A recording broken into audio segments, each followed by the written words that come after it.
Hello, everyone. Thank you for tuning in to Turn-Based Memories. We are on episode 22, and this is chapter 2 of Final Fantasy Tactics. I'm here with the co-host, Mel.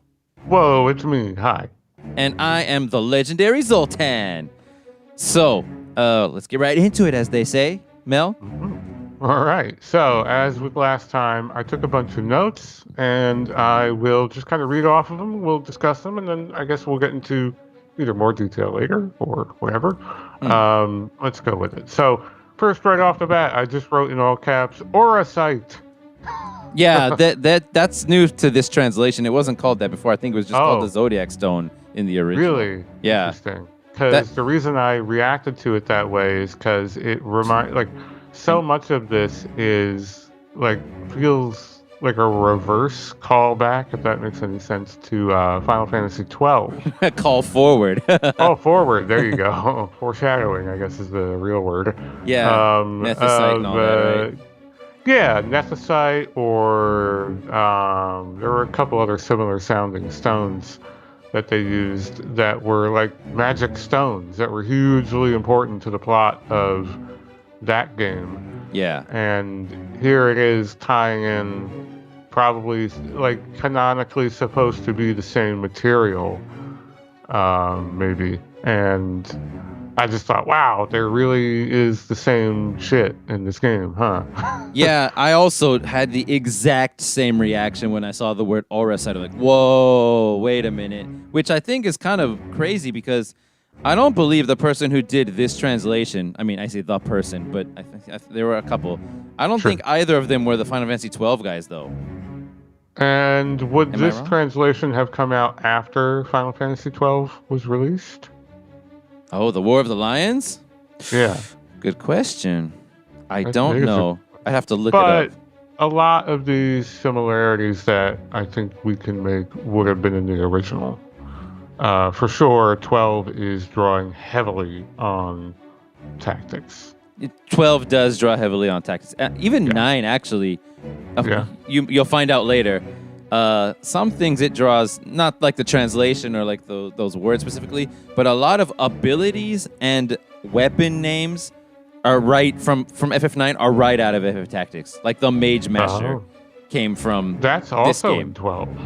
Yeah, that came from this game first, I believe, and then it got used immediately in FF9. Is 9 supposed to be set in Yblis? No, it is not at all. Oh, wow. It's not Yasumi Matsuno either. Right. Okay. Just an interesting thing that they used a bunch of his stuff in FF9, right? Yeah, that is weird. But it also fits because it has a similar sort of aesthetic.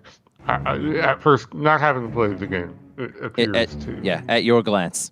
At my first glance, like a mage looks like a mage in this game does. Yeah, they both went off the classic FF1 mage, I guess.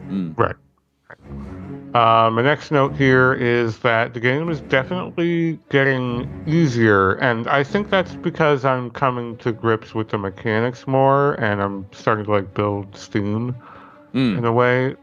Whereas before, it was like really, I was like, how is this possible? Like what? I was told that the game is like easy to break in a good, difficulty sense, like where it's easy to break open and make easy. Yeah. But I was like, well, I don't see it yet, because I remember just like totally getting knocked over at almost every fight, like 2 fights in. And I was just doing all sorts of things wrong. Like I wasn't approaching it the right way. I think I talked about it in the first episode or chapter. Like I was approaching this from like a Fire Emblem perspective, which was not doing me any favors. And now understanding what the game wants you to do in order to progress and grow, that has alleviated many of those issues. Good. But it's funny that I wrote this note not long, like maybe 2 battles in to this second chapter of the game. And the game actually does get a fair bit harder, and I did have a very hard time, but on like the more proper terms, meaning the game was being difficult and I just wasn't doing the wrong thing. You know, does that make sense? Where it wasn't like I wasn't growing or I wasn't leveling up jobs the right way. You just needed to either grind or be really good at strategy in chapter 2. Yeah, and okay, so here's one of my first points. Like I'm having like I died lots of times during this chapter despite having played this game like 4 times all the way through in the past. And but the thing is I always just wanted to grind and grind and grind, so I destroyed it pretty easily back then. Sure. This time I'm trying not to do that, but I still am doing every time I come up against like a difficulty wall, I keep dying to a battle or whatever, then I do go and grind. Sure. And so I'm finding that I'm having to go and grind another few battles, like more often than I would have expected. Actually, Yeah. I thought I was good at this game. I know a lot of the what stats affect what abilities and things, but like I know I keep having to go back and grind. And one of the things that is stopping me from just totally destroying. One of the things that's preventing my tactics from working really well is the fact that they're all percentage based and pretty low chances of success on all of my personal tactics. So I'll go into some of my builds and my tactics and why I'm having problems, and you can tell me if you have the same. Sure. I have Ramza as an orator, which is a person who uses talk skills, and you can like raise up someone's bravery or lower their bravery or all these different things. And one of the main things I do with him is I use the entice ability, which is this is crazy. It gets an enemy to come over to your side permanently forever. Whoa. They become a guest during the battle and fight on your side, and then they join your party after the battle's over. And now something that crazy, it should have a low percentage because it's insane, right? Instantly take one of their guys for your side, right? So that's a thing I'm doing a lot of. I have a thief who is stealing people's weapons, and if you steal a person's weapon, they just massively lose the ability to deal damage to you. So that's a thing. A chance to steal someone's weapon is like 30% or so for me right now, which is on the high end because I know that I have the support ability. I think it's called Brawler in this version, in the War of the Lions version, which is like the have great bare-fisted strength. So this thief is not using any weapons, but that increases the chance of stealing things. So that's why I put it on them. So like at 30% or so, I'm stealing people's weapons. And then I have a Dragoon, which is fine, and an Archer, who I want to use. I could just deal damage, but I prefer to have them use the Knight's Break. What are they called? Like the Rend abilities? Yeah. And I love rending people's speed, if I can, to make them not get turns. That move also does damage, too. It's like an attack. Like No, it does not. It attacks, but it doesn't deal physical damage. It just deals damage to their speed only. So that's a thing. Or if you like break someone's armor, they lose their armor, and it's also like a normal attack because they also lose whatever HP they got from the armor. Right. Yeah. So that's my fun thing to do with the Archer, but that's like another 30 to 40 to 50% chance for everyone. So all these things that I'm doing require like less than 50% chances to succeed, and if they don't, I lose the battle. And if they do, I totally dominate. And so in some cases, I have not save scummed, but I did worse. I save state scummed, yo. Nice. That's not. Is that nice? Nice. So that's my problem. Now, if I had just stuck more to like more, I guess, traditional abilities, like just attacking and like, for example, I have a Dragoon, and the Dragoon is sick powerful for some reason. I don't know why a Dragoon is so powerful, but I can destroy anybody in like 2 hits with just a Dragoon, and it always hits. It's like 100%. I can use Jump to hit far away people, and it always hits as long as they don't move out of the way first. So I could go that route, or I could go the route I'm going with all the other characters and have wildly different. Like, if I just made a whole team of Dragoons, I'd be kicking everyone's ass, right? So how is it working for you? So I am definitely taking a more direct approach and not really fiddling around with like stealing or like Mm. disabling or anything. Yeah. I'm hitting people with fire magic. I'm smacking people with monks. Mm. I'm bopping people on the head with more knights. Cool. And that all seems to be working pretty well as long as because like you said, you do have to grind. Like, I don't think it's possible. Maybe it is, It might be, but yeah, but I don't know the way either. it would be very hard because the numbers are just so not in your favor. Like Mm. their HP, like everyone's a fucking tank. There's archers that have like Yeah. 70 HP. I'm like, what are you doing with this much HP? Jesus. Yeah. They're so beefy. And they hit really hard, so you have to like either just not get hit somehow, avoid their attacks, or and then the summoners and all the other enemies that show up that do area of effect damage. Sometimes you Mm. can just like tactically get into yourself into a position where it's unavoidable, where their turn resolves before you can move out of the way. And it's just like, well, I'm just gonna take that on the face, I guess, or try and figure out the exact turn order and not get in the way. So you have to tank a fair amount of hits unless you're just going to be like super tactical genius, and you have to have not only good equipment but good damage numbers on Yeah. your attacks Mm. to like just like down these guys before they run away and heal, you Yeah. know? And if you're going to somehow beat the entire game with no grinding at all, that would Mm, mean that you'd have to also know exactly what job classes you need everybody to go to without yeah, wasting any job points. And you probably also have to maybe like do weird kind of grindy things within the battles to make sure you're getting enough job points to do those right. And things. I'm super duper not like I'm definitely like scratching my head about what should I have this person or that person learn next or do or job in like class into next or Yeah. whatever. And I'm kind of definitely playing it all by ear. Like I had Ramza as a knight for quite a while, and I was like, I'm not really sure what else I would need him to be. And I made him a monk, and I'm like, oh, okay, this is much, much better. Oh, wow. And at least it worked for me a lot better. And, you know, because I got a lot of knight skills, he could equip heavy armor, and I was like a really tanky monk. Hmm. And, you know, it worked out really well. But that's definitely my team comp right now is two monks, an archer, a black mage, and sometimes another black mage that is a little weaker but has more white mage as a secondary. And then whoever else they give me who might be like a guest character or whatever. Right. That's kind of my main rotation right now. Okay.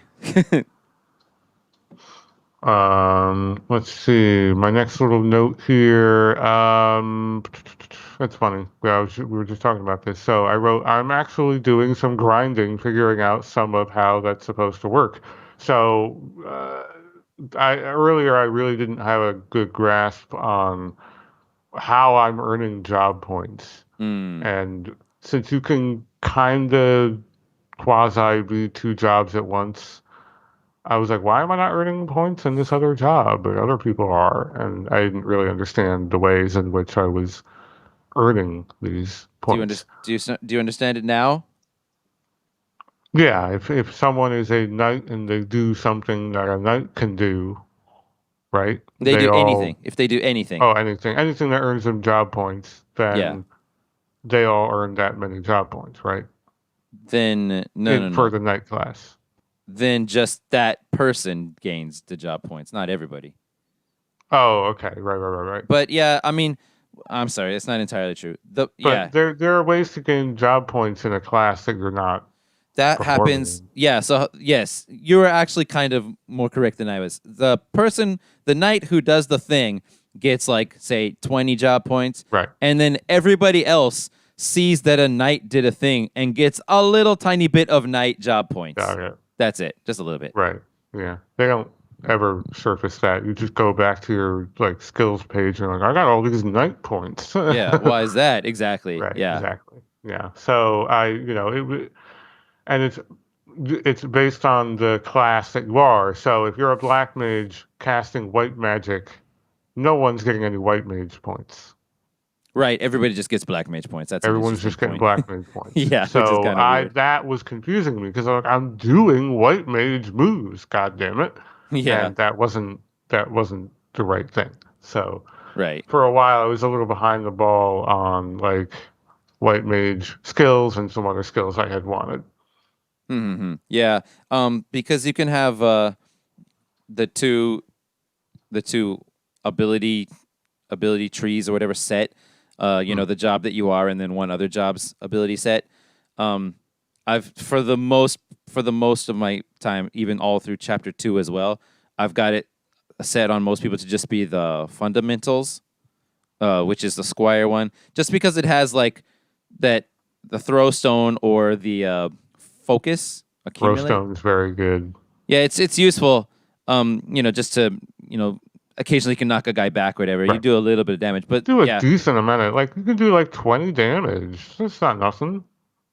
I'm not dealing 20 damage. I guess you Okay, got maybe strong you're doing like characters, 8 or 12. It depends. Like it'll say 20, but it'll but do it'll actually half. do yeah.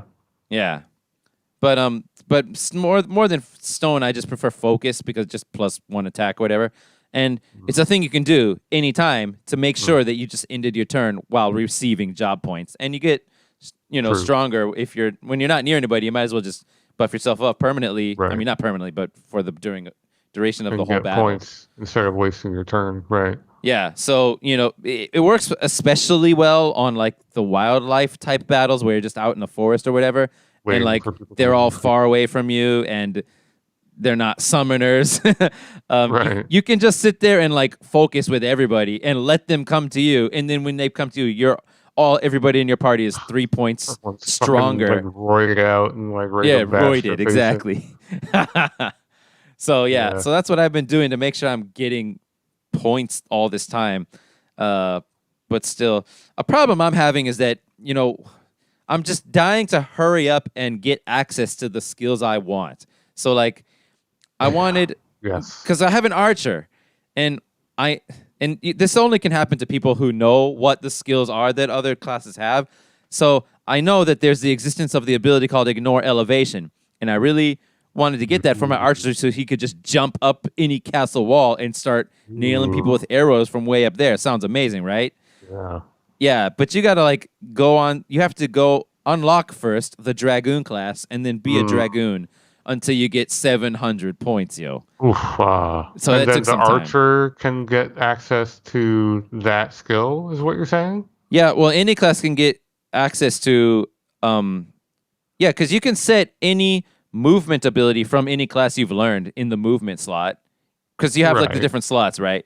So So who gets that skill? The dragoon the dragoon gets class? that skill, so I learn it Ah, as a dragoon. Then I give it switch to my the dude archer. back to an archer and set Got it. that Got it. ignore elevation as the movement ability. So it costs 700 points. Job points to Right. get it. Yeah. Yeah, that is something I noticed. Is like there are a couple not not ones that cool, but a couple that I'm like this would be great to have, like some black mage skills or Ah. archer skills, like just doing more damage with that aim ability. And they get fucking expensive. The Yep. monk has really good skills. Yeah, it is. Monks are Monk strong. is like really good. Yeah, there are some classes that are just like innately way more powerful than Oh, other classes. And way better. yeah, and Yeah. I'm using what seems to be considered one of the weakest classes, the archer. Apparently they are just not that good, Yeah. but I like bows and arrows, so I stubbornly stick to my archer. But Yeah. I don't know, I'm tempted to switch because I don't have anybody who's using a sword, and there are lots of cool swords in this game. So Yeah.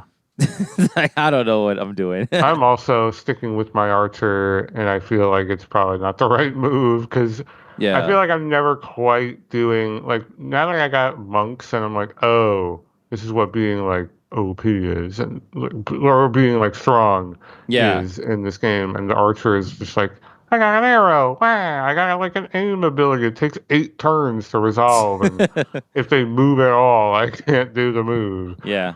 And it's just like, maybe not the best. But he's also gave him like the item throw ability, so he's useful in that way. But yeah, definitely a lot of expensive abilities that I am eyeballing and are very, very pricey. Yeah. So Um, I get annoyed that I have to go into random battles as job classes that I don't plan to they be don't, to right, get one ability, and then and I also have to like go through all the other job classes just to unlock it. And like right, for movement abilities, like, there's going to be some good ones, right? Like I just mentioned, ignore elevation is a great one, for archers and stuff. hmm And like, but like one of the most basic yet useful ones is like move +1, right? But sure, why would you have move +1 when you could get move +2 as a thief? But then why would you use move +2 as a thief if you could get move +3 as a freaking, was it dancer? I But don't know. I think it's dancer. But dude, you gotta go through like so many different other classes up to like level 3 or 4 before you'll finally unlock dancer, and then you'll finally be able to work on getting move +3, and then you'll finally be able to go back to your original class and you can move 2 more spaces than you could 2 before, more spaces. which is great, but it It took a is long good. time to get there. Yeah, yeah, it's true. The numbers on these skills a little high. I think it's not that the numbers are too high, because there are lots of battles to do, although they do make it kind of grindy, so maybe they could make it lower. But a bigger problem I see than the numbers just being too high is just the fact that you have to be the class to unlock another class to finally Mm, unlock to be that class and then unlock the one you want. You have to be the class you don't want to be to get the ability that you want. And I think a right. better way, now I just thought of this right now, but just off the top of my head, I think a better way might be to do something like, instead of you be the class and earn points towards the class, you just get job points and you can assign them to any class you want or something. Mm, I think hmm that might, then you could constantly be the class you want to be, right? hmm Mm. I agree. Yeah, it's having to unequip all my shit and be a different class is always like, ugh, all right, what do I got? What can we wear? Okay, here we go. That Mhm. kind of thing. Even though it does try to optimize your equipment, it does it in a way I'm like, what am I wearing now? Hang on, let me check. What did I have on before? Okay, what do I got? Yeah, And I think yeah, it prioritizes defense or HP over sure. MP for whatever. For That's example, another like I never even for know what it mages. does. I never trust the optimize button in any of these games. Mm. And even though it's probably doing the right thing, to its credit, the purchasing and the whole shopping experience is really good because you can just try on everything and get like an instant readout of Everything that what changes. is changing and what you can buy and what you can equip and who has it, how many you got, and then you purchase all of those in one shot, done, Yeah, easy. Like they make it super duper duper easy. they do. All right. My next note, kind of redundant. There are a lot of pronouns, proper nouns, and other like place names that are very reminiscent of FF12. And even though I don't think this is supposed to be true, it feels like I'm getting like a backstory, like centuries earlier, as to like what is happening in the world of FF12. And I don't, even though it is supposed to be Elise, I don't know that that is actually like they're in any way supposed to be linked. I don't think. I don't know that they're supposed to be linked either. Like Um, I don't think it's the same area. Even I'm pretty sure it's not. Like it doesn't look like it. was Zeltenia the name of a place in? No, was Mm-mm. Lesalia was the name of a place in FF12? Was it not? Or Not that was I it recall. Rosaria? Rosaria, maybe. Rosaria is the southern kingdom. Dalmasca is the little stereotypical good guy middle kingdom, and then Arcades, Arcadia. Arcades, it was Arcades, was the Northern Empire that was taking over Dalmasca. Right. and that None was of those are all. in this game, yeah. Yeah. No, none of those are there. But there are a lot of like one syllable off sounding places Like where, Lesalia, I guess. yeah, or Lemdor instead of Ondor, and Oh. there's so many where it's like this sounds like a thing. Oh, dude, the king that died was freaking Ondoria, right? Yeah, King Ondoria the Third. Yeah, That's like and Ondor right there. yeah, right, and yeah, there's a lot of very similar. Like they definitely took whatever like style Bible they used The to style make this Bible. game Yeah. and imported that into 12. Hmm. Uh, there was I can't remember it now, but there were a couple other names that had a very similar thing. But it's all you know. It feels like this is that area from like centuries ago because there's no like high tech anything. There are guns. There are guns, yeah. I think that's as like high tech as, and like no one knows what guns are. Like he had to explain what a gun was.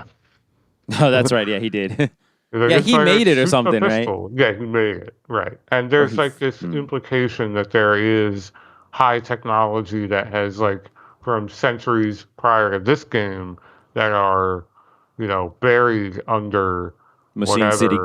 Gaug, yeah. Right, that no one knows how to use or whatever, blah blah blah. So maybe this game is actually way in the future. Ooh. Hmm. I'm not sure about when you say way in the future. I'm not sure like what they say the year in like the opening, right? But it's not like True, a but you real don't know what life they're year, basing that on. right? Yeah, but And I they say a year in Final Fantasy 12 as well. Not that I remember what it is, but who knows what the fuck they're basing that on. yeah, there's somewhere out there you can find like a kind of timeline of the Evilise history, and I think Okay. FF12 is actually the first chronological one. I think, Interesting. Interesting.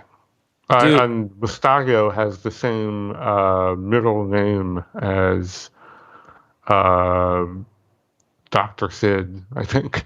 What was the middle name? Do you remember it? Bonanza. Bonanza. Yeah, I think his name is. Uh, That's his last name. Yeah, that's his last name. oh, his last name. That's his Mustadio's last last name name. is Bonanza. Yeah, right. And that is Sid's that's middle name. either his middle name or his last name. Like I forget. Bonanza is in his name somewhere. He's like a big, crazy long name. If it's his last name, then that would mean Balthier Bonanza, right? Yeah, I think that What's might his be last it. name? Bonanza? I think that is it. Okay, that's cool. Yeah. But that would make sense. They're basically the same character almost. Okay, so this version came out in 2007, a lot later Uh-huh. than I expected. Uh, Yeah. so how about FF12? I'm checking 12 was Wikipedia. '05. It Here was it a is. Wikipedia, PS2 game. Wikipedia. 2006. It came out Ooh, after FF12, yo. there you go. Okay, Okay, all right. All right. you got me. We got it. That makes sense. So they definitely wanted to link the two. Do you recall that Revenant Wings um, PSP FF12 offshoot? Yeah, I remember the name. I haven't played it, It but yeah. looks a lot like Tactics.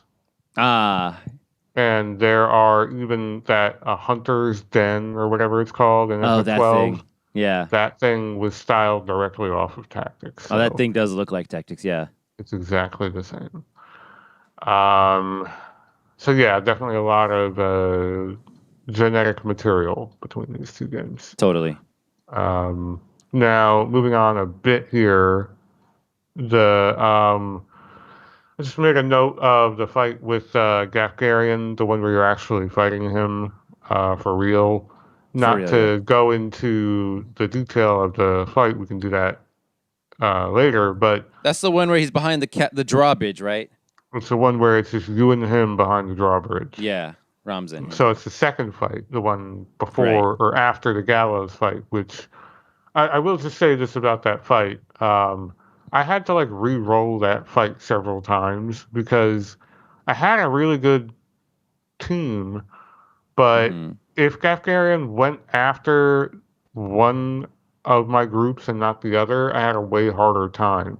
If I could isolate him toward the smaller group, I could clear out the guys more easily with the first group, the one that's not inside that doorway, and I would be able to win the match. Like I was able to get rid of Mm-hmm. Gafgarian really quickly, like wheel his HP down, and he's like, I gotta go, and he warps away. Uh, but if he went after my other team, he would just wipe everyone out, and it would just be, me on the back foot healing and resurrecting my guys over and over. So it was Mm-hmm. like there was like randomness to that fight that was like weird, and I don't know if you encountered something similar or not. In that fight, I had a hell of a time with it. But I was doing my whole 40% chance of success stuff all over the place, Right. and except for my freaking dragoon, man. Just like the dragoon thing is insane because like not only is the armor high, the speed is slow, Hmm. but other than that, the armor is high, the power is high, the evasion is even freaking high on my dragoon. But not only that, he can hardly even be targeted because he can jump into the air and just not be there to be Mm-hmm. targeted. Hmm. So my freaking dragoon girl is kicking everyone's ass. Um, but I did manage to I think that's one of the battles I had to save state scum, as they say. Hmm.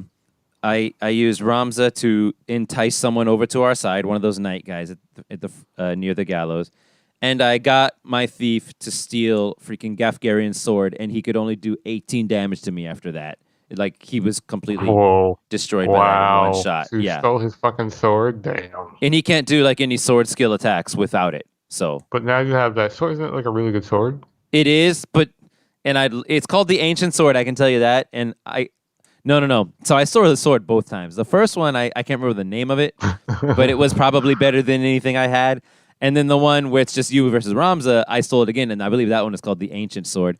Both of them, I'm sure they're both amazing, but I can't really tell you how Hmm. good they are because I don't have any sword users in my party Hmm. right now. So I'm thinking of switching out my freaking archer for two swords, even Oh my dual gosh. wielding swords or something. Holy cow. But then I'll have to go back to grinding to learn the dual wield ability. That's in the ninja Yeah. class.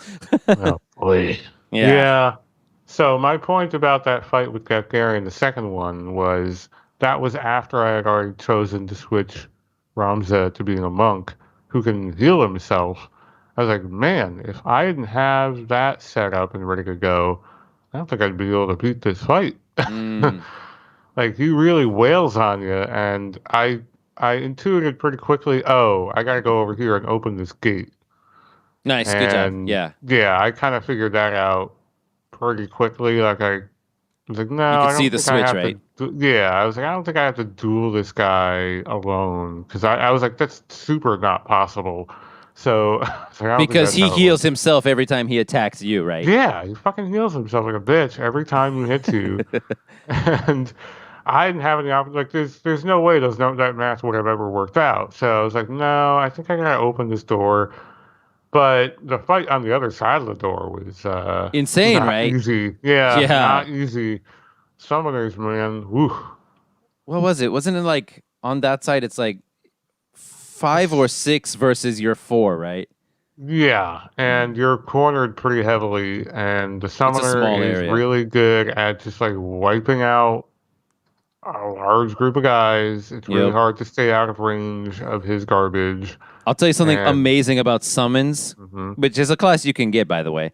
The hmm amazing thing about summons is that you use them on a big ass area, and they will not hit your guys, yeah, I noticed where because fire you magic definitely will. overlapped Yeah, his guys. I'm like, oh, okay, that's extra you notice that. bullshit. Yeah, Yeah, well, but you can do it too, so.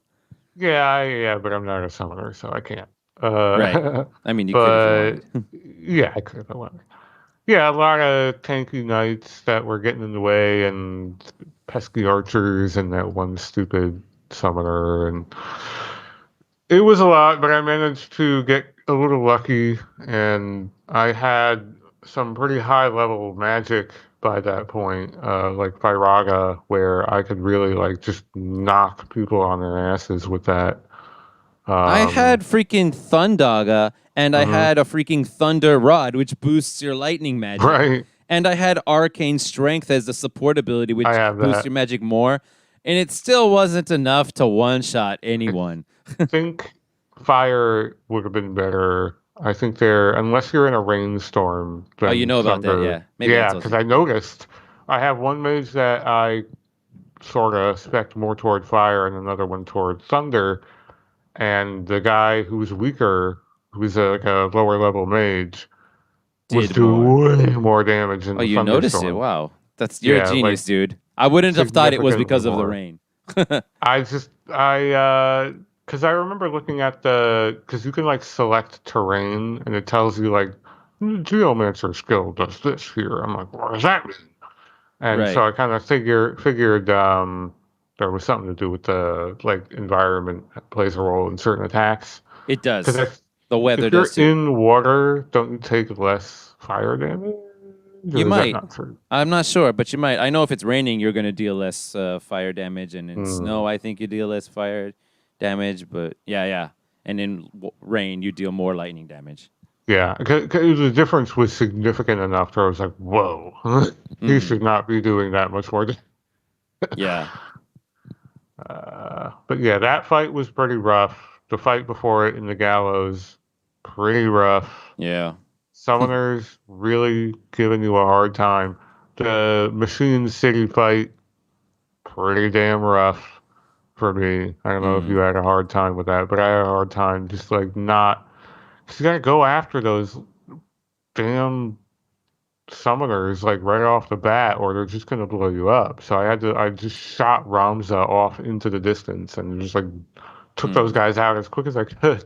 But then making sure he didn't die Right, right. When you was send really one, hard. yeah, when you send one guy out on their own, it's possible they just die. Yeah, So, very, very possible. And then Mystario just gets himself killed every time in that fight. It's like not even possible to save him. hmm, I saved him. I don't know how you did it I don't because know. he was unarmed, so he had Hmm. no anything during that fight. During Um, the one where you save his father, during that yeah, one, where he starts the battle with nothing. did he So start with he's just nothing? like punching people and doing no damage, and he's like of no use to the fight. Hmm. I can't remember what happened. I think he jumped over to my side of the rooftops, and then he was fine. I think. He Yeah. rushed in for me, and I was like, I guess I can't save him, whatever, but he doesn't die, so I didn't care. Like, he Yeah. doesn't have a countdown timer. Oh, good. Yeah. But something I learned the hard way, and I don't know, was this chapter two? Yeah, this is chapter two, because it's where you find him. I had a really, really hard time with that fight because I didn't realize the dialogue choice that you make determines whether or not you have to save Mustadio or not. Right. And if That's a you big deal. Yeah. it's a big deal. If you do the other fight where the other choice where it's like, I don't think we should get involved, A, you get involved anyway, and B, even if he does go down, he still joins your party. So it's like, That's right. Might as well choose the uh, other one. right. But dude, You may as well. but dude, if you choose the harder option, Mhm. you'll get some. I don't remember exactly the numbers or when it happens, but you get like plus some amount of brave and some amount, Oh, like maybe 10 or it's something. like a reward for doing it the hard way. Yeah, you'll get like plus 10 brave to everyone or just to Rams. I can't And remember. I'm not sure, maybe again, this is like the randomness at play, Mm. but when I did it the other way, because I looked up a guide at that point where I was like, what is this fight? And they said, do this and this happened, do this and that happened. I'm also not sure, because I'd read the rest of it. After that, I was like, ah, fuck this. All right, here's what I'll win it now if I don't have to save this asshole. Um, the rest of the enemies behaved way differently. They weren't going in on Mustario in the same way. Like they were wiping me out, and I was just like, Jesus, this fight's gonna be Wow. rough, even if I don't have to save this So guy. they changed the AI also depending on Maybe I your. got lucky. Huh. I'm not sure if it did or not, but I Interesting. wouldn't be surprised if they were a little more aggressive, or maybe their stats were different. Yeah, I I mean, don't know. Matsuno guys think about those little details more than other developers, in my opinion. So yeah, could Mm. be. Yeah, so like I felt like the archers in the back were just like way less aggressive when I picked the other dialogue option. The whole fight was just way easier. Hmm. Yeah, you get like plus whatever brave for the battle, and for Uh-huh. every this is interesting. For every 5 brave you get temporarily, you get 1 permanently, which is crazy. So Oh. that's interesting, right? So like And you can. bravery increases your like physical damage, right? Oh no, it doesn't increase the damage when you have weapons. I think maybe when you're barehanded, it comes into attack into the thing. I can't Well, remember, but the faith main increases your magic damage. faith does, yes. Bravery increases the chance of your reaction ability happening if you have one that Uh, has. It just equals the percentage. So 70 right. brave, 70%.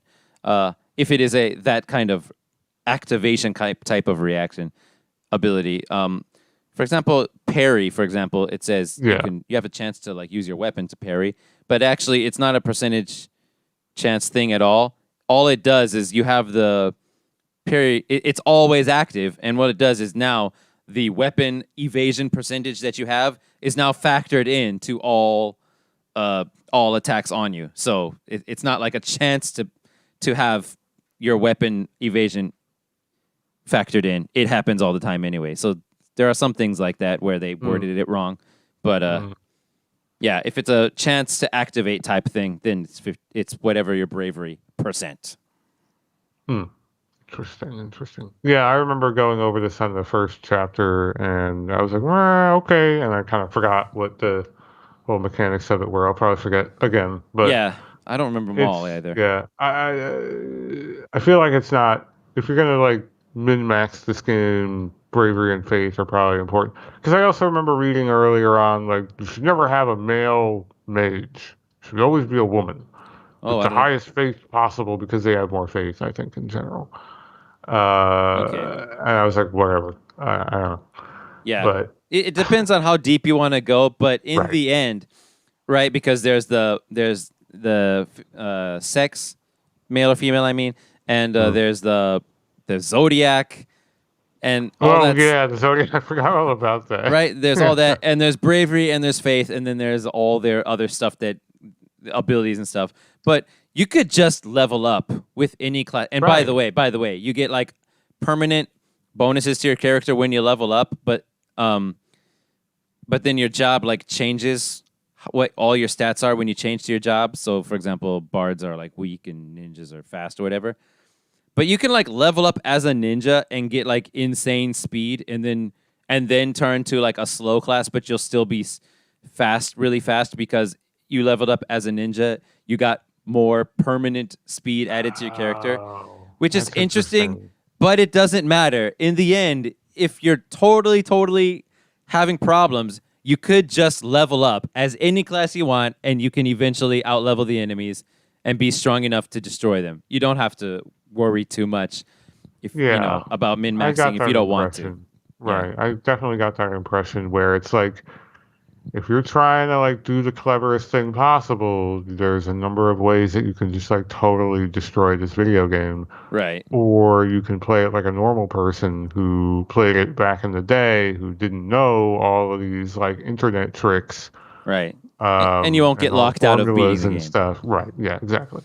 But it does, I think, like what you were trying to, I don't know, you said you were trying to Hmm. preserve like the original difficulty arc of the game Yeah, I want to in a know way. what it is more because, Yeah. like I said, I've always just grinded up to Mhm. into insane levels all the time because I like Right. that. So if you do it that way, which I suspect a lot of people who played this game originally did, you're in for like a challenge. Like this game wants you to think about don't put your units too close together, you're gonna get blown up. Okay, make sure you're spaced apart. Be very, Yeah. very, very conscious of turn order. Like I'm always checking the turn order about who goes when and where.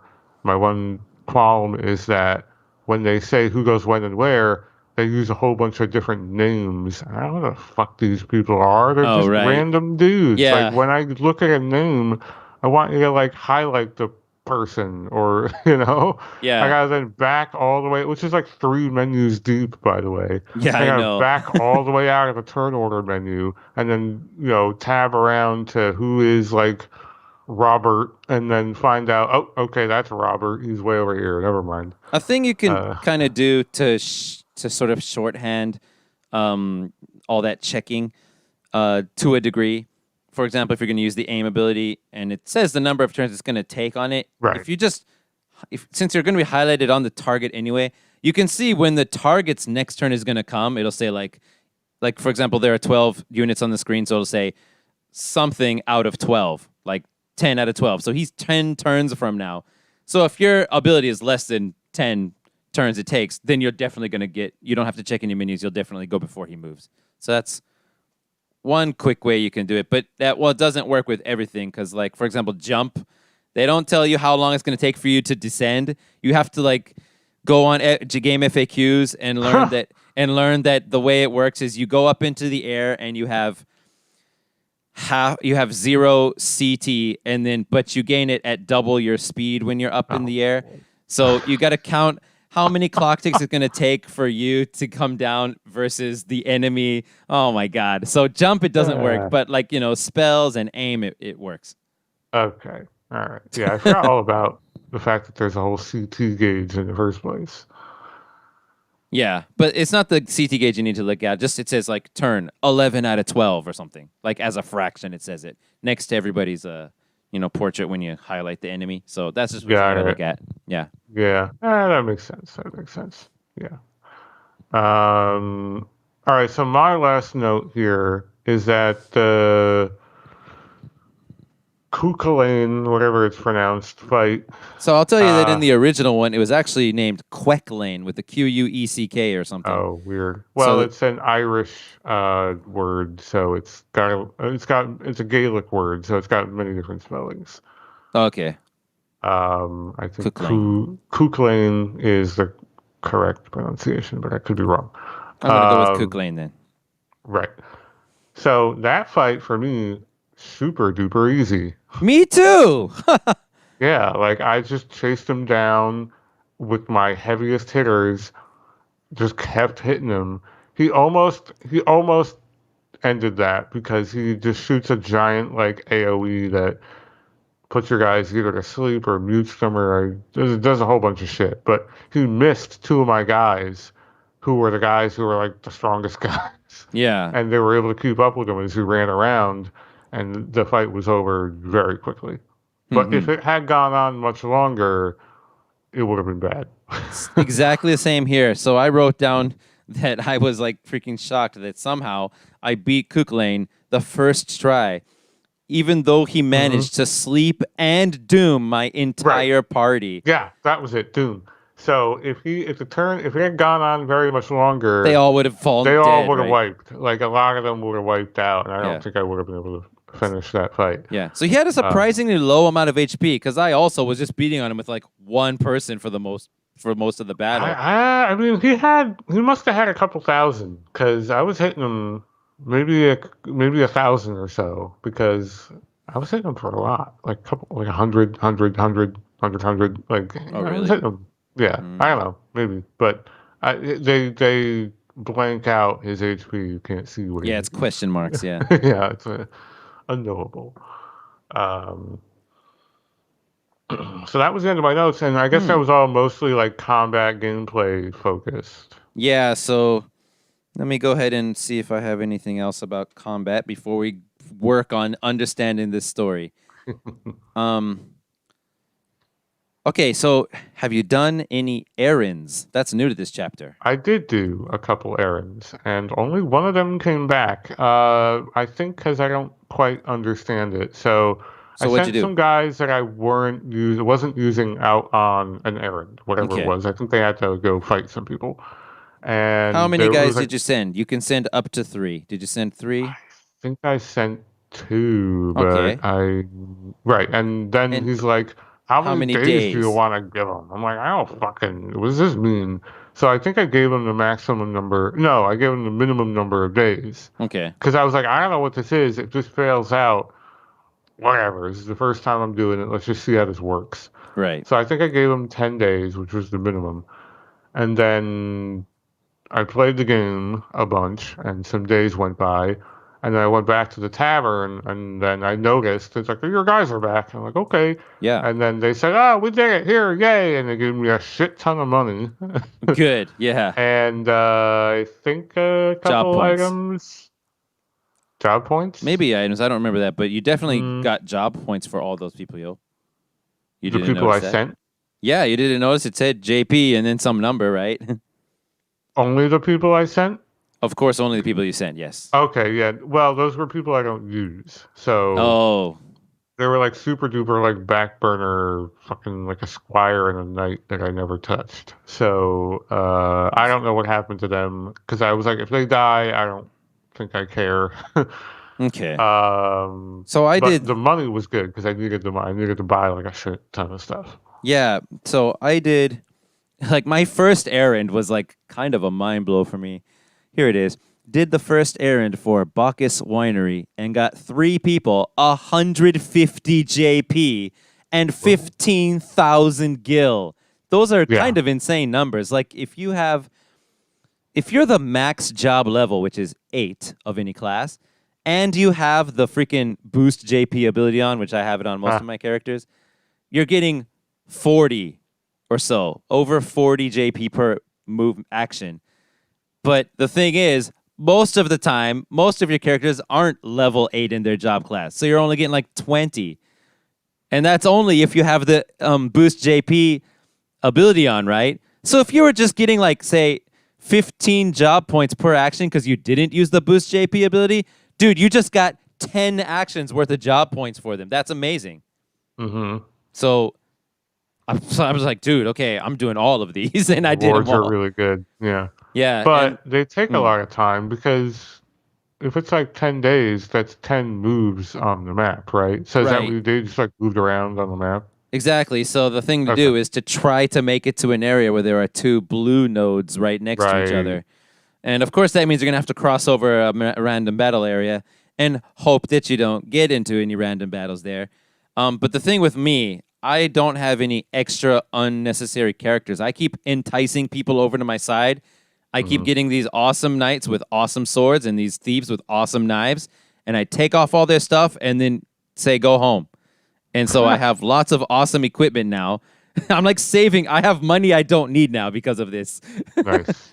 Yeah, which I is have a kind of a cool. lot of money now too. Yeah, but exactly. Every errand I did, I've done all of them so far. Gave a lot of money and a pretty solid number of job points. So Hmm. it's totally worth it in my opinion. But yeah, so in my case though, since I use all my characters, um, I have basically no choice to So you except have to a team, you have a roster of like 5 people.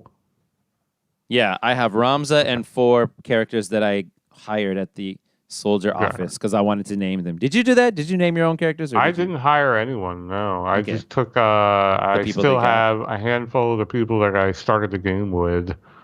Yeah, right. And a whole bunch of others that kind of piled in one way or another that I just never got rid of. I have like 3 chocobos that I'm not using. Oh, And that's right. Yeah, because they lay eggs when you move yeah. as days go by. Yeah, Yeah. I I got a noticed black that. chocobo now somehow. Yeah, Even I got a though black one, but I don't know. I guess it's good. I don't know. I don't know that I'm it, going to use it. I guess eventually you'll get the red one too, and I think that one's the Uh, best. But are they good? They don't have like jobs. You can't do a lot they're with pretty them. solid. Red ones are pretty solid. They all have like 6 moves, so that's pretty good. And then Mm. um, the red ones do Choco Meteor, which is a pretty strong attack that can be used at a Mm-hmm. distance. So yeah, they're pretty good, but you can't use a human, and I prefer humans. In every game, I prefer human characters for some reason. Yeah. It's something that still strikes me about this game in comparison to Fire Emblem is that you can never deploy more than like a handful of dudes on any map. Yeah. And it feels so tiny, teeny tiny, like 3 people, 4 people. I'm like, what is this? It's so So small. so Fire Emblem games, it's way bigger It's like battles in 8, 12, 12 you versus know? Like, 12. Is that a thing? well, no, it's like 8 or 12 people on your team that you're able to deploy. And how many will be on the enemy Maybe team? a shit ton. More than you? Yeah, Oh it's wow. not like a one toon versus another toon type of thing. It's like you and a bunch of dudes that you can kill more or less easily, and then a couple really strong dudes, and usually like a boss dude who I see. doesn't move. Yeah, in this game Uh, it's more like it's like you got five guys and the enemy right, has like five guys that are the same strength as you and one more right, just to yes, make it harder. right, exactly. Yeah, it's more of a team where it's this team versus that team, and you all have basically the same amount of people, but Fire Emblem, the numbers are bigger and the enemies are more, like way more. Dude, I think I'm gonna freaking love Fire Emblem. Dying to play it. I really do think you will, but it is quite different. There are parts I'm warming up to the way this game does tactics because there are certain pieces of information this game gives you that Fire Emblem doesn't give you, and there are certain things that Fire Emblem tells you data-wise, like that lets you do strategy that this game does not do.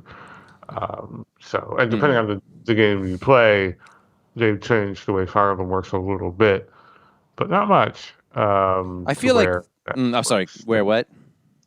A little different in the newer games. Hmm. I haven't played Fire Emblem yet, but now my image of tactics, even though it came out, well, it didn't come out before the first Fire Emblem, but it came out before Disgaea for sure, and it's one of the earlier. It's like the first tactical game to be really, really famous. I think. Like, I don't think when did the first North America Fire Emblem come out? What system? I mean. It was GameCube, so it would have So after been this, then yeah. yes, Okay, yes, so in this the was the West. first Yeah. one. So that's interesting. I think um, my image, because I haven't played Fire Emblem yet, but my image now is that Final Fantasy Tactics is like the gameplay is right in the middle between Disgaea and Fire Emblem. My image of Fire Emblem is that it's all about strategy, and Disgaea is all about grinding and over leveling and doing ridiculous stuff. And I feel like Tactics is right in the middle of that, where you can do a lot of grinding and a lot of ridiculous stuff, but also you have to be really careful and have a plan. Mm. Does that make sense? Is that how Fire Emblem is, or is that not really?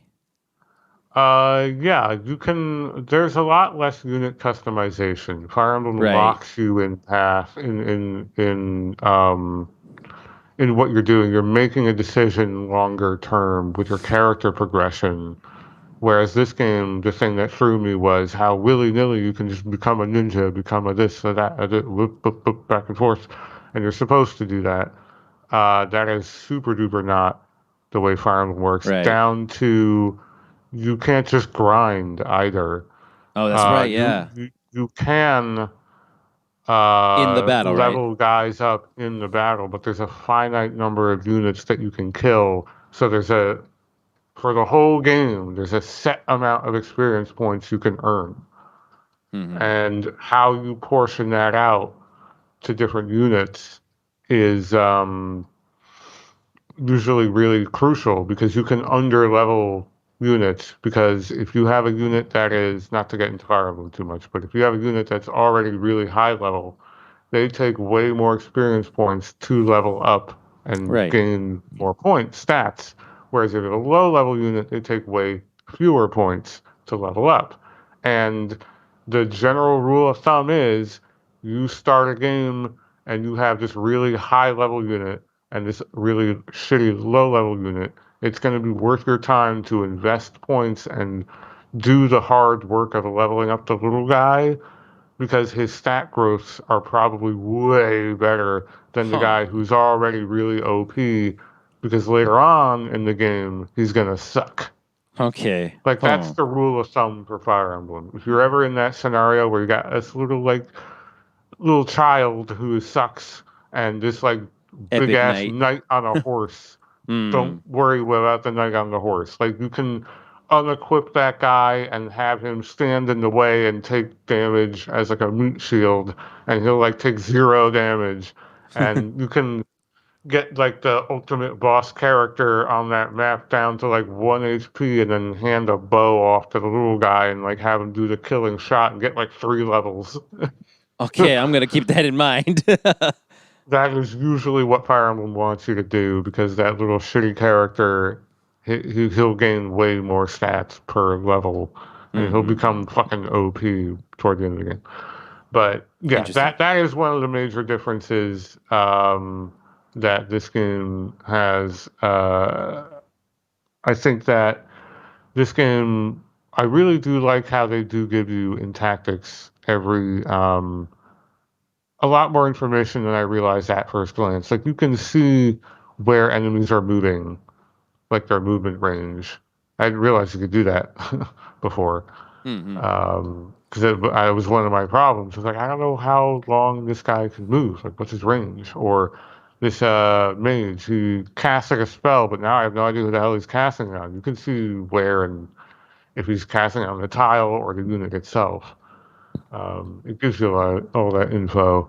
So I really don't feel like I'm missing too much. The only thing, and I mentioned it on the first chapter, was I wish I had a more advanced understanding of where I'm placing my units before I start a battle. Yeah, that's a huge flaw.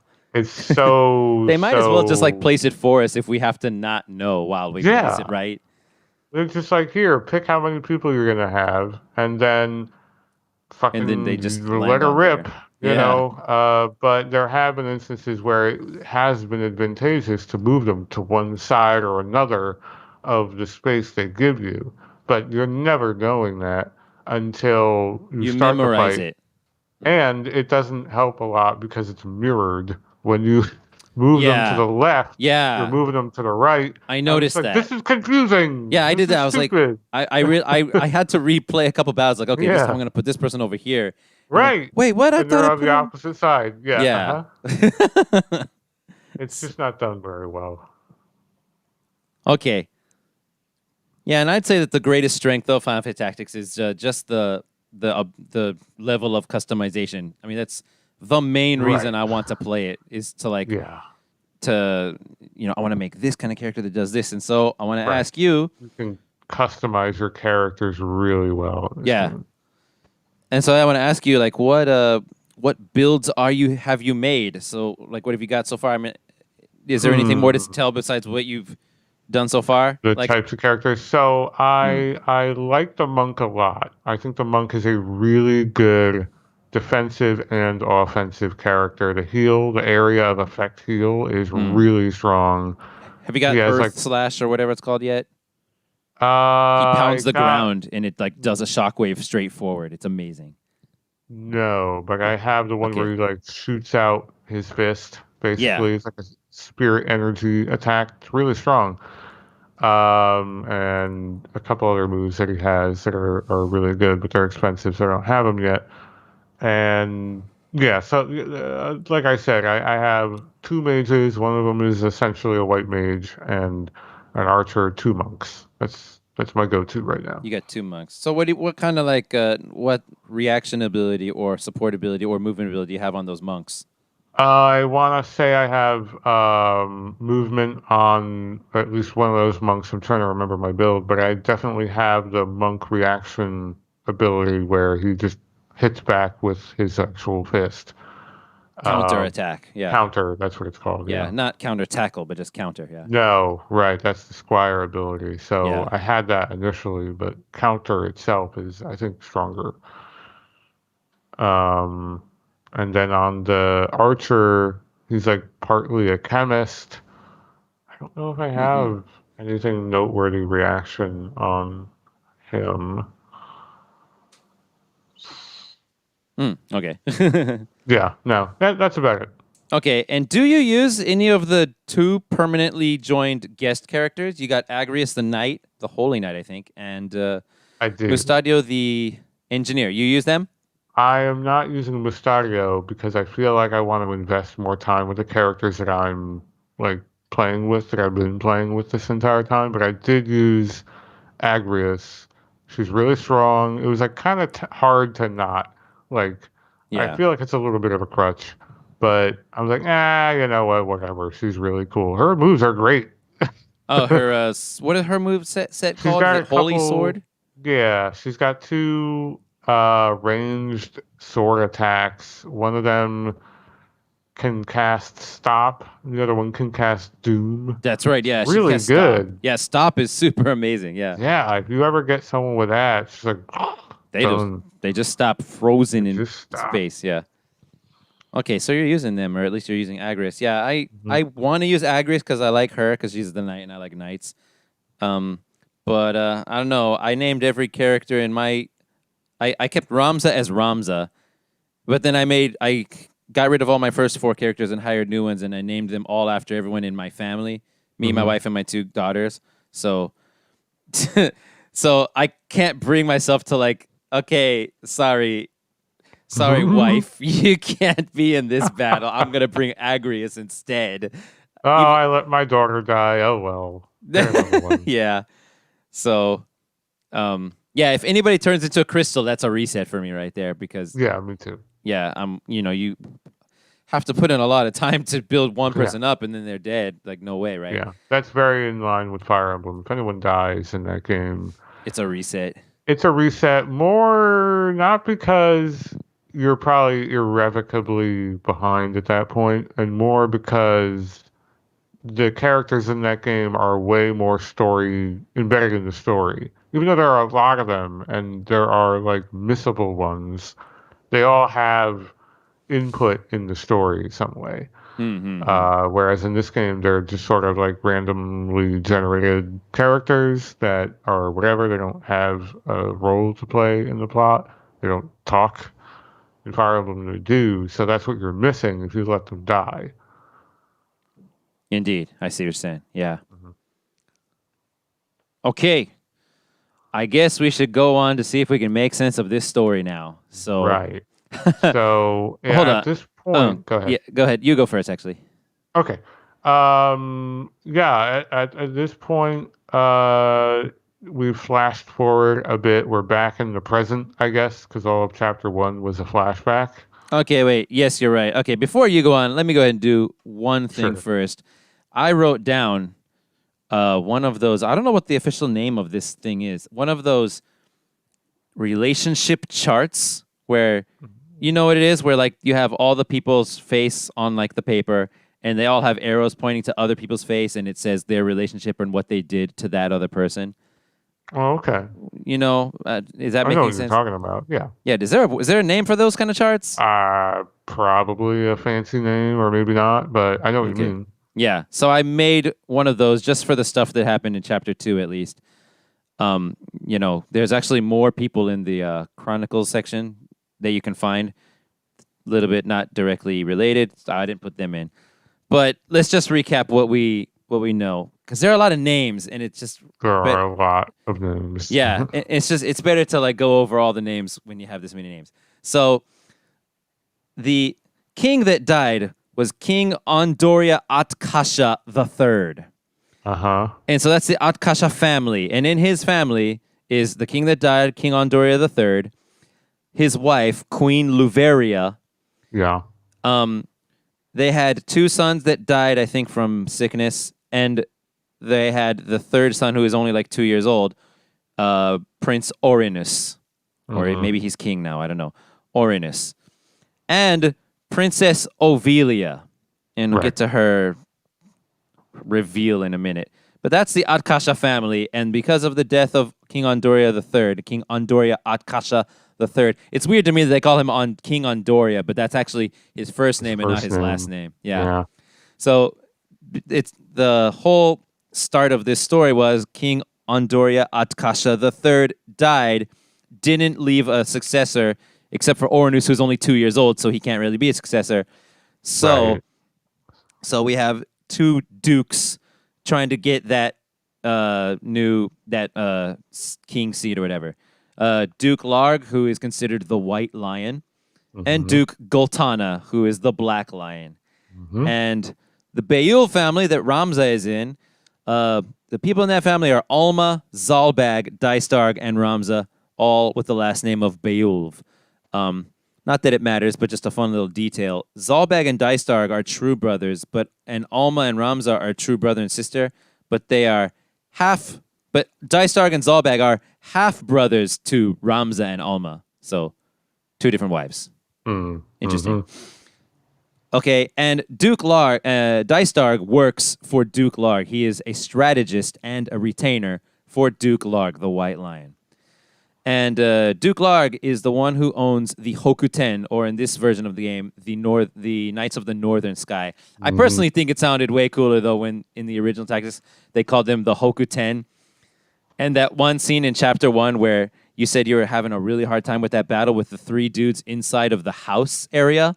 Mm-hmm. Yeah, the dude looks out the window. It's like in the original version, he looks out the window and says, "Oh God, the Hokuten!" I freaking love when he says that. I don't know. It just sounds cool to me when he says Hokuten. Yeah, that's the Knights of the Northern Sky. And Dice Dark's brother, I mean all of their brother, Zalbag, he is the Lord Commander of the Hokuten right now. Okay, so that's that. The other side is Duke Goltana, and he's the Black Lion. And he owns the Nanten, or the Knights of the Southern Sky. Mm-hmm. And way at the end of this chapter, we saw a cutscene where like a bunch of guys are sitting at a table talking, and a friend and a supporter of Prince Goltana, no, I'm sorry, not Prince, Duke Goltana, Orlando was there. Mm-hmm. And he is the Lord Commander of the Knights of the Southern Sky, the Nanten Knights. And yeah, he is supporter and friend of Duke Goltana, and his adopted son was there as well. That's Oren. In the original game, it was Olin with an L, which I think is way easier to pronounce. But in this one, his name is Oren, and yeah, he is the adopted son to Orlando, and he is also a member of the Nanten, the Knights of the Southern Sky, and I think I mentioned that Lord Orlando is the Lord Commander of those knights. So that's the other side, and they also want the freaking throne of King Andoria III. Okay. Right. Now, in the middle of this chapter, we met Mustadio, and his father's name is Bezrudio Bunanza, right? Mustadio Bunanza and Bezrudio Bunanza, father and son, engineers, and they found a Zodiac stone in Gaug Machine City or wherever. And so Mustadio went to Mustadio with Ramza all went to Cardinal Delacroix, right? Cardinal Delacroix was the cardinal of the Church of Galapagos, was it? Is the name of the church? Yeah. Galbados? Maybe I'm pronouncing it wrong. I think it was Galapagos, I think. But anyway, yeah, that church. And he lives in Lionel Castle? Yeah, Lionel Castle it was. And Mustadio asked Cardinal Delacroix to stop the Bart Company, Baert. How would you pronounce that, dude? In the original one, it was just Bart, but they added an E in this version.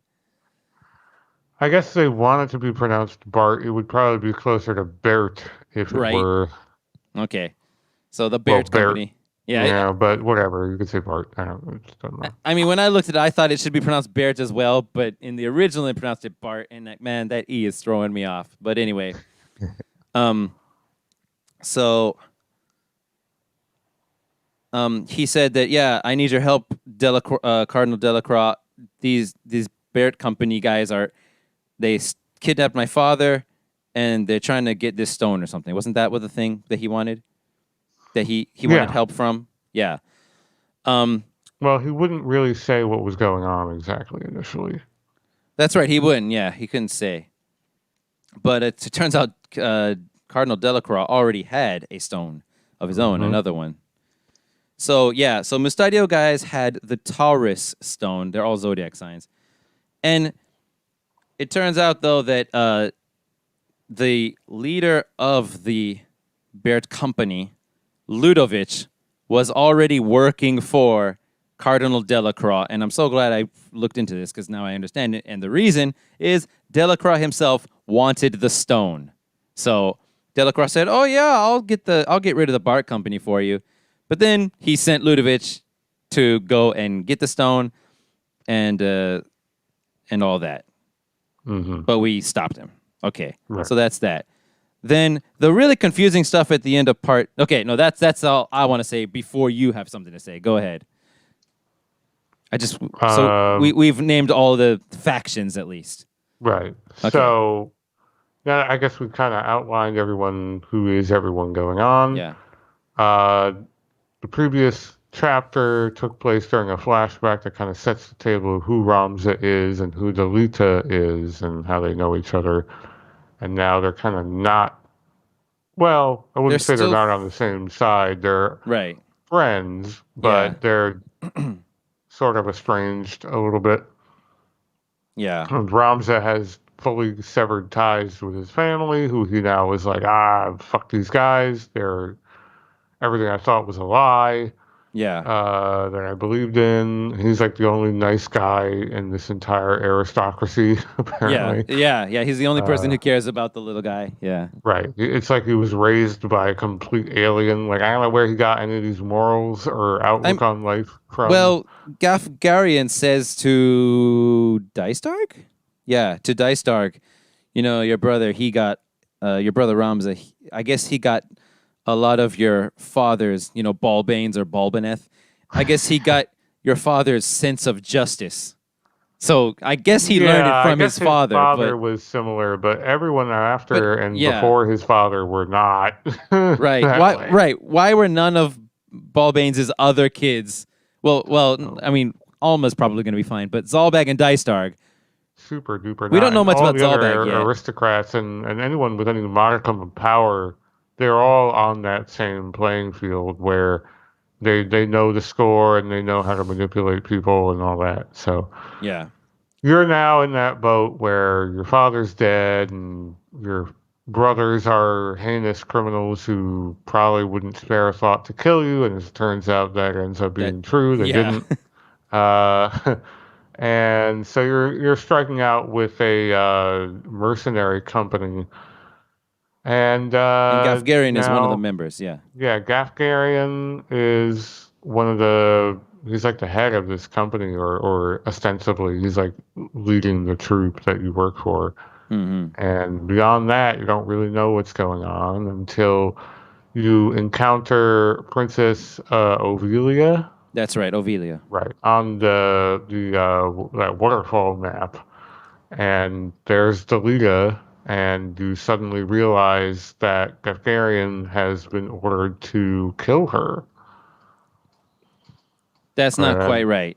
well, he's been ordered to take her, not kill her, Yeah, take right? her, yeah. Yeah. He's So right.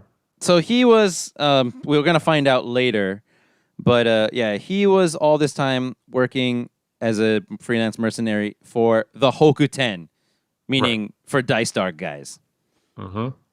And yeah, they hired him to escort her to escort Princess Ovelia to Lionel Castle, where uh, Cardinal Delacroix was waiting. Mm-hmm. So you're trying to bring her back there, or he is, and now you've had the rug pulled out from under you a second time as Ramza, and you're like, "What? How could you do this?" And Yeah, then Gafgarin's like, "You're a stupid kid." And you're like, yeah. "Oh, no." So you now have to fight. Well, do you fight him in that chapter, or that Gafgarian, battle? Yeah. you fight him twice in the chapter, and yes, you kill him the second time. No, in this one where you're on the waterfall. You fight him in That's this? right. Does he turn to the other side right then? Yeah, and you fight him. I can't recall. I can't recall But either. Delita is there, and he's a guest character, so he's helping you out. And Ovelia is like a white mage, so she's there doing a pretty good job keeping herself alive, I gotta say. And after that, let's Hmm. see, you basically join up with those guys because you beat back that capture offensive. Yeah, And now you figure, well, let's get you safe to the church because they're considered like a neutral party in all of this. yeah. And you have the northern sky and the southern sky, and this power play that's going on, and this princess is caught in the middle of it. We need to get you somewhere safe. The only place anyone can think of is church because they're all basically told They're that not it's a going to enter neutral the faction conflict. Yeah. when it's not the case, as we find out. Yeah. And So along the way we met Mustadio. You could just say right, that. along the way you collect Mustario, who doesn't want to tell you what's going on with him, but he's on the run from a different group of guys. And I think shortly thereafter, like we were alluding to, we find out it's because he has found a aura site, a zodiac stone. Yeah. So people want him for this very powerful, I guess, ostensibly expensive, rare item, but it turns out to be a really magically powerful um, item Yeah. that is needed for these world conquerors to conquer the To world, conquer I the world. suppose. Yep. Um, but yeah, you've brought Ophelia back to this church or whatever, It's the wherever it castle, is. right? To It's the Lionel castle, Castle. right? Yeah. Yeah. Uh-huh. And the what's his name? The Cardinal. cardinal. Cardinal Delacroix. Right. He tries to assure you, oh, we'll fix this and blah, blah, blah. We're going to make sure nothing happens and you guys are safe here. And and we seems, and we leave Ovelia and Agrius uh-huh, with him, and right. Ramza goes out with Mustadio to go help to get rid of the Bart company, right? Yeah. And that is where you kind of figure out Mustardio's role in this a little bit more. And they think they get that Zodiac stone from him, but it's actually a fake. So he kept it safe in his own clothes in his Right, pocket. right, yeah. And I think there's a little backstory cutscene. Did you see this where you see Mustario and his father as they're getting invaded by the Bart company? What? I've never seen Yeah, that. Where do you right? see it? Uh-huh. You have to go into the Chronicles, I think it's called, and normally it's just text. It'll like recap you on the story. And Okay. whatever his name is that opens the Bezrudio. right. He's like, here's everything we know. And then you scroll through that list because it was around this time where I was kind of losing track of who was who. So I looked up that part of the thing, and instead of giving you text, it just launches a cutscene. What? I thought I Yeah. read. What is it? Bezrudio's entry or someone else's? I thought I read Bezrudio's entry. Maybe I didn't. It's like an additional little thing where you're in Besrudio and Mustario's house as the door is getting broken down, I mean, where's the and entry? Where do you click to watch this scene? it's in the Chronicles menu where you can recap who's who and what is going on. It's in Is, like the main menu. is it in the? It's in the main menu. It's not in You the go in. personae section. No, I think No. that's a separate part Okay. of Events then, yeah.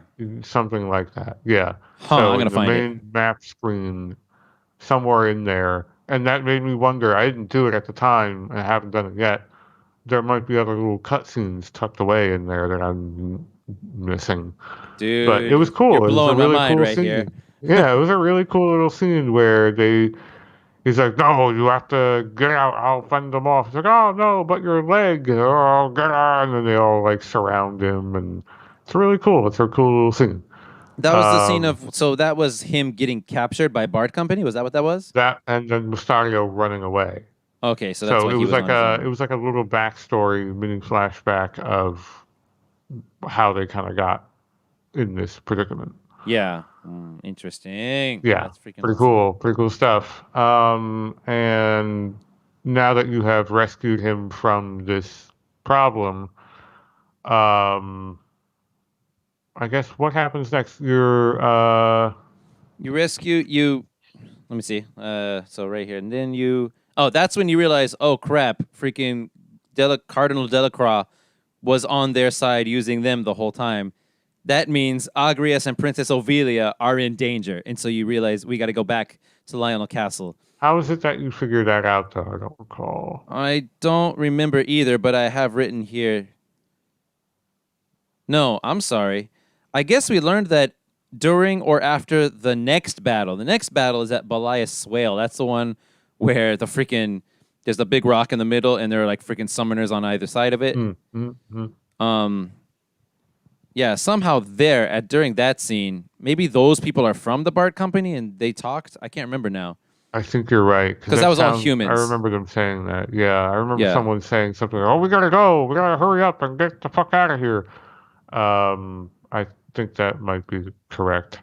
Somewhere along the line in that fight, you learned that, oh no, it's not safe there. And is it Yeah. at that point where they cut over to a cutscene that Ramza isn't in at all? Where you. That happens after the next scene. So the next battle, I mean. Okay. So the next battle is you arrive back at a Golgalot. God damn it. I hate the new name. Golgolada Gallows, Uh-huh. where they're staging that they're going to kill Princess Ovelia, but then you arrive and it was actually Gafgarian guys in disguise. Right. To lure you there to ambush you, I guess. Mm-hmm.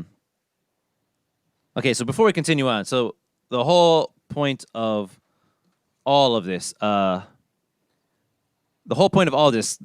question I had that had me confused the whole time was, so why is Dice Darg using the Hokten Knights, the Northern Sky Knights, and hiring Gafgarian to kidnap Princess Ovelia and then have her delivered to Delacroix? Why is he doing that? And so I think the reason was that, where did I write it? I wrote it here somewhere. The thing he wanted, that's right. He had Gafgarian guys where, I'm confused now. He somehow got freaking Goltana guys to look like they were the ones who kidnapped Princess Ovelia. Wasn't that right? Like they were wearing, in the very first scene when Delita is there at the monastery, and he's the one who ends up capturing her in the end. All those guys had the black lion symbol on their clothes, and freaking Gafgarin's like, oh my god, they're from Goltana. The hell are they doing? And the whole point, I don't remember now how this happened because Gafgarian doesn't. Who does Delita work with? Delacroix. Delacroix did this. Okay, I got it. Cardinal Delacroix, I guess, is hiring Delita right now. No, dude, what's going on, man? the whole point was that It's a lot. Yeah, I'm confused how they somehow got how Dice Dark, who works for Duke Larg, somehow got knights from Goltana's side, which are the Black Lion guys, to come over and kidnap Princess Ovelia. And the whole point of that was, and then have Gafgarian escort her over to Cardinal Delacroix. The whole point of all of this was two things. One, to eventually kill Ovelia so that she no longer has a claim to the throne. Right. Because, Duke Larg wants it. And then also to make Duke Goltana look bad in the eyes of the public because he is supported by all like the nobles, where freaking Duke is just, I guess, supported by more like the military. The military, was it? Yeah, something like that. So to smear Goltana's name, oh my god, he kidnapped the princess? I can't believe that. He can't be king now. It's to make people believe that, I think. Right. And so, boom, now Duke Larg is the next in line for the throne, kind of a thing. But yeah, I in all these goddamn notes, I seem to have lost how it is that he got Goltana Knights, or I guess because they hired Gafgarian, and Gafgarian. No, dude, who were the people that were with Delita that kidnapped the princess? He was working with someone. He was working with Dice Dark, wasn't he? I guess. Would he have been working with Dice Dog? Does that make any sense? I thought it was like all very He's anti. against them, yeah. Yeah, he's like super duper against them because that's why his sister died. That's right. It could be him. Okay, hold on. So at Zerakyle Falls, how do you pronounce that? Gafgarian was hired by Goltana? Question mark. But no, he wasn't hired by Goltana. He was hired by Dice Dark to help with Ovilia's abduction, so that no one can assert her claim. So that no one can assert her claim to the throne in Ornis's stead. And then I put no, Gafgarian, after I learned no, Gafgarian was hired by Dystar so that the princess will be captured by Goltana's troops. Yeah. So Gafgarian, I guess, hired all those troops that, Gafgarian helps you fight against the guys that come to the Orban Monastery in the tutorial battle.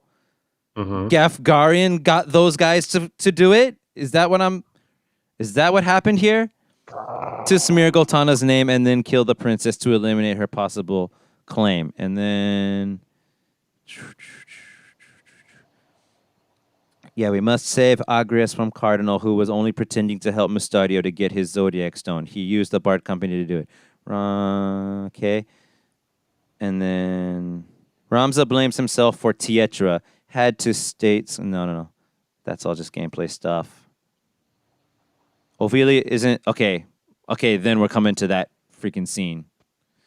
So the question I need answered here that I'm not understanding is how was it done that freaking Goltana's knights were being framed? It was shown that Goltana knights came to capture the princess. That I don't understand. Was it Gafgarian under command of Dystarg? That's the only one that makes sense. But then he got Delita in there, right? I guess Delita. Yeah, Delita is working with the Cardinal to some extent. I just don't fully understand. I'm not sure that we have a full picture on what Delita's deal yet. Okay, so before we get to Delita, go ahead and say the next scene about Princess Ovelia in the jail cell. Right. So it's revealed that she was actually like a body double, like an imposter, because the original Princess Ovelia had died when she was young. Infant. Yeah, and they needed her in as a stand-in as part of like an original ploy for the throne that is now basically no longer needed because this whole other shit has happened in the meantime. What's the new thing that happened that she's no longer needed? The plot of the story with the two dukes who are vying not to become king but to become regent for the king who is a child. Oh, that's right. So neither of them are going to become king unless, I guess, the real ultimate goal is to become regent to then take the throne by force. I think I just misspoke it the whole time, right? Because dukes can't become kings, right? So, yeah. No, but I suppose they could take over if the king is a child. Right. So I think you're right. Yeah, I think you're right that they just want to be regent to the. That is what they are trying to do. Yes. Wait. Well, Duke Larg freaking just a long time ago, it says in one of the lore menus, he just quickly, without anybody like noticing, just pronounced Ornis the king or something a long time ago. Because he's the cousin or something, so that's how he can get his There's name. A claim on the throne. So there's Ornis and someone else have a claim for the throne. And Ornis and Ovelia or somebody else? The only kids alive in that family are Ornis and Ovelia. Yeah. So I guess at some point the one wants Ornis and the other one wants Ovelia or something to that effect. But things change a couple times, or at least once. And now the end result is Ovelia is in the way of this power grab. Well, okay, wait, but the people who consider her in the way of the power grab were the three people in that jail cell with her it was Cardinal Delacroix, right? Yeah, there was someone else in there. And Folmarv and Delita were there. Right. Folmarv, this new dude who we don't know anything Yeah, about yet. this new person. There was a new person in there Yeah. who is actually like laying it out for her. Right. But so at that point now, Amelia is this sort of princess in all but name or in all but blood. Like everyone thinks she's the princess, and the plan is not to reveal that she was a fake. So essentially, as long as she's alive, she really is the princess. Right, because nobody knows, yeah. Nobody knows, and I don't think anyone wants to reveal that this deception occurred because the people who performed this deception are still in power. So I don't know that that is they want to kill her as the princess. You know what I mean? So that So that is they can say her seat, her claim is now gone. Somebody has claim to is take its gone, and then like you were place. saying, to sort of place that blame on Goltana. Zoltana. So she has to be the princess. She just has to be dead. I see what you're saying. It's quite a lot that's going on here, and there's a lot of factions and who's employing who that are easy to confuse and mix up. So, Uh, so a really interesting thing is I went into the Chronicle menu in the Personae section where it just lists all the people's names. Go into freaking Ovelia, and it says that she was the. I wonder if they're saying like this is what she is for real, because we've already heard that she's not actually the real princess. It says here though, it said there that she was adopted by King Ondoria III. So is that what freaking Volmarv was referring to? Is that what he means by she's not the real princess? She was just adopted, or was she adopted and she was the real princess? But then there was an she's not the Ovelia. real princess. She was part of an original plot that is kind of outgrown its usefulness. She was never the princess. She's someone else. She was body doubled in for the actual Ovelia who is dead. Right. So when she was adopted, was that the body double thing? That's my question. I guess so. Right. That may have Because been what they meant by that. if you're adopted, can you still be the real princess in line for the throne? No. I No, don't right. think Okay, so that's there's how probably that works. then. So he probably got them, or him, yeah, them, Luveria, and the queen also, to, I guess, adopt this girl Ovelia, and she pretended, she thought she was the princess this whole time. So Ondoria the Third and Queen Luveria knows then, yeah, and Ondoria must have known. They adopted her, right? And then another interesting thing that dude Folmarv brought up is, Prince Ornis's blood is also called into question. And I'm like, wait, why? What do you mean? He's not the real prince either. And if you go into Prince Ornis's section in the Personae section, it says something like, yeah, he was the third son. The first two sons died very early. And then Ondoria was always very sickly and getting older and older. But despite his age and everything, it said the words beyond all odds, not beyond, going against all odds, miraculously, a third son, Ornis, was born. And so I guess Folmarv is like implying that it probably wasn't King Ondoria III whose seed that was. Yeah, so that's interesting. Okay.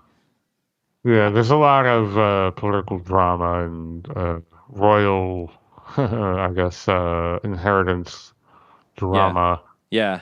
The original Game of Thrones right here, yo. There it is. I mean, that's an old phrase. That's not something that Game of Thrones didn't make it. Yeah, didn't create George that R. R. phrase. Martin didn't come up with that term. Right. It's an old term that is used to reference this exact type of situation. Yeah. So I guess the last important story scene that's like kind of hard to understand is freaking at the very end of the chapter, freaking Delita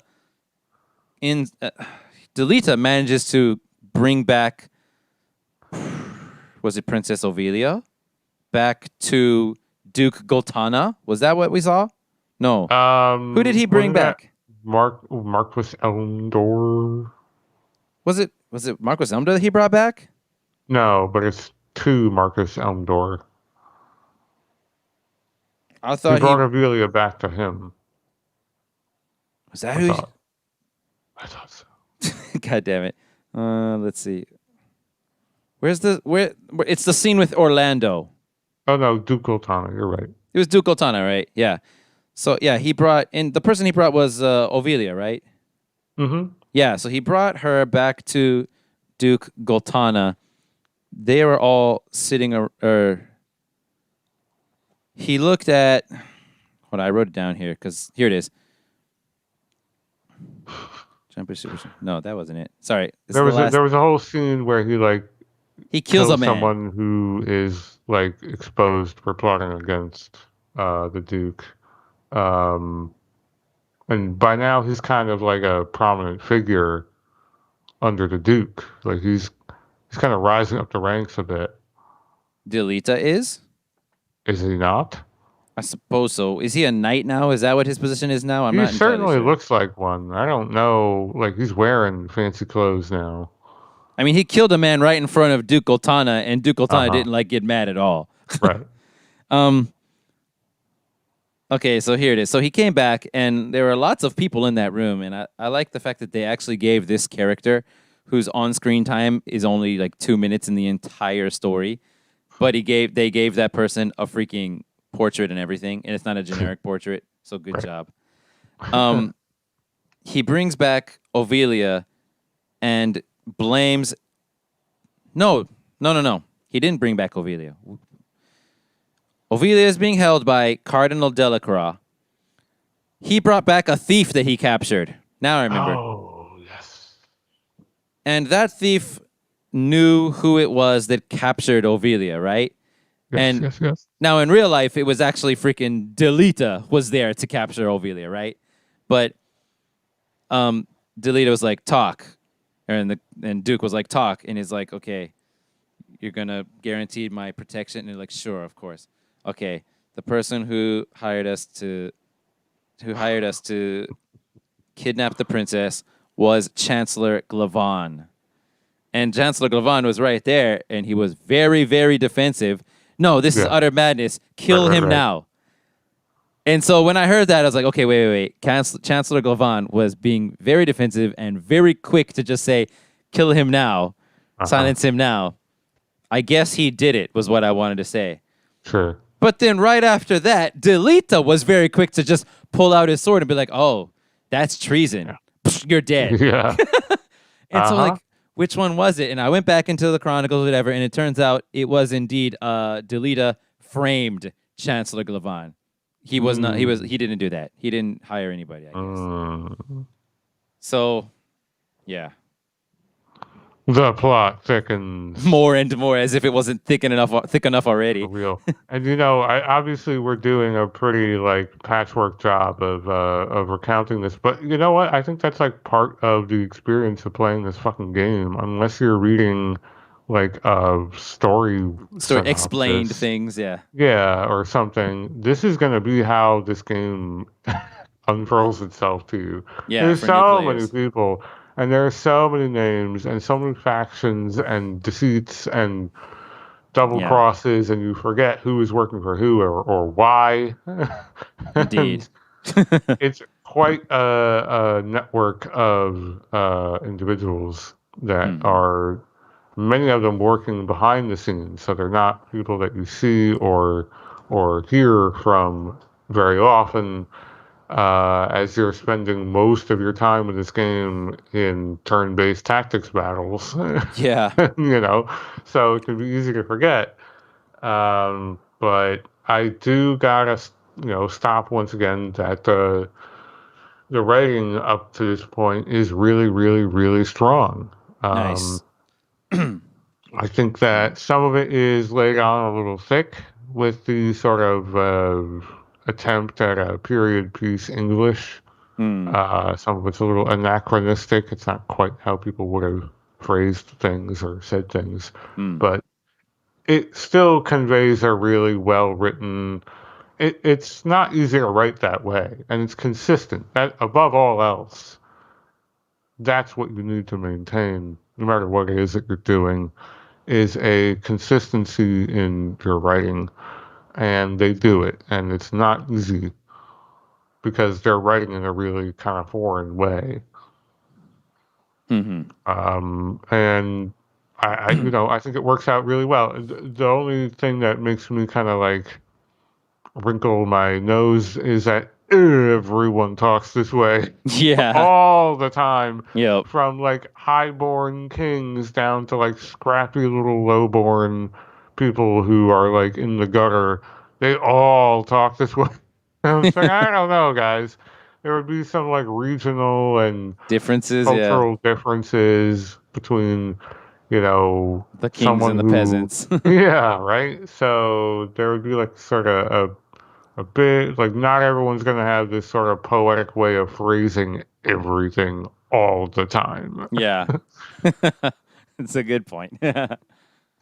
But if you're willing to sort of suspend that disbelief and just be like, everyone just fucking talks this way, it's fun to read the dialogue this way. It's really big and dramatic. It makes everyone's like words and comments sound really way more like impactful. Yeah, it does. It's Yeah. fun. It's really fun. Yeah, I enjoy reading it too. Definitely. Yeah.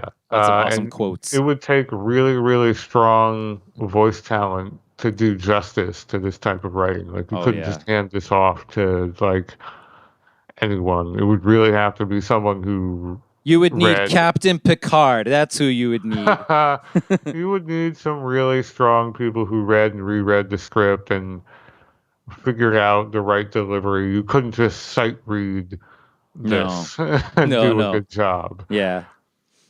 And you'd have to be informed. Yeah, you'd have to read the whole story and then go back and read it again because you'd have to know that as you say this, you're actually doing this other completely different deceptive Yeah, thing. you would have to lead on that you're like being a little shady here and there. And I mean, a lot of that can be solved with direction, like proper Right. direction from Right. someone telling, okay, actually, here's your motivation in the scene, go with it. But uh, you would have to, I would think, I don't know, I'm not a voice actor, but you would probably have to read these lines ahead of time to just settle in with the language of it Yeah. because it's really flowery.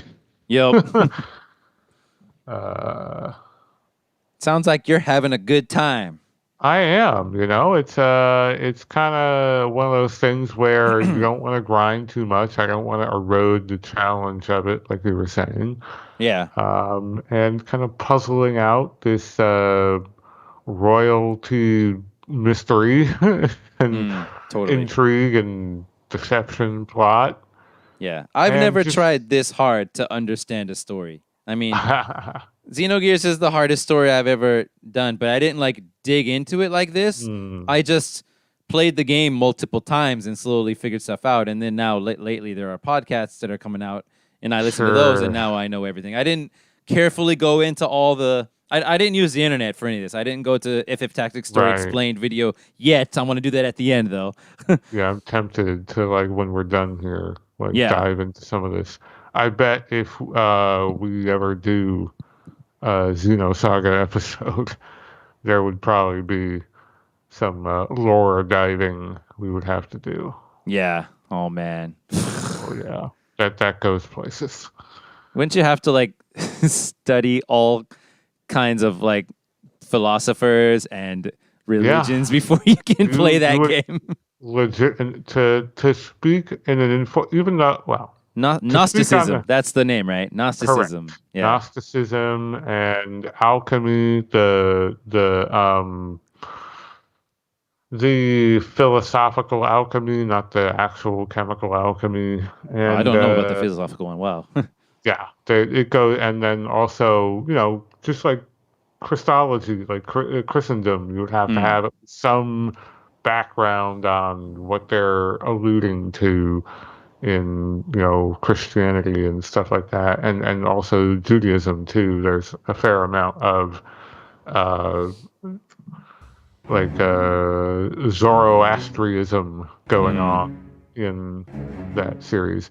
But in this game, You really do have to like you were doing, put up like a relationship chart and it's like draw lines to Yup. people. It's like one of those freaking conspiracy charts. I don't know what these things are called, but yeah, it's just got all these people's names and all these lines pointing to all these other people with little details about what the relationship is. It's quite complex and it's fun. I don't know if there was anything else that you had to go on about the story. Nope, I'm done with everything. Actually, you got anything else? I think that does it for me as well. For now, we're on to chapter 3. Yeah, chapter 3 is also, I believe, 11 or 12 battles, so we can go ahead and do the whole thing, I guess, again. Yeah. Chapter 4 is like 24 battles or something, so... How many chapters are there? 4 is the last chapter. Okay, so that's going to be, I believe, 2. Maybe 2 parts, yeah. Right, Okay. Well, thank you, everyone, for listening. I hope you had a good time. This has been Turn-Based Memories, episode 22, part 2. Final Fantasy Tactics. Mel's playing for the first time, and he's having a great time. And I'm having a great time for the first time trying to figure out the story. So, like, comment, favorite, subscribe to all that nonsense. And thank you very much. We hope to see you guys next time. Good night. Bye-bye.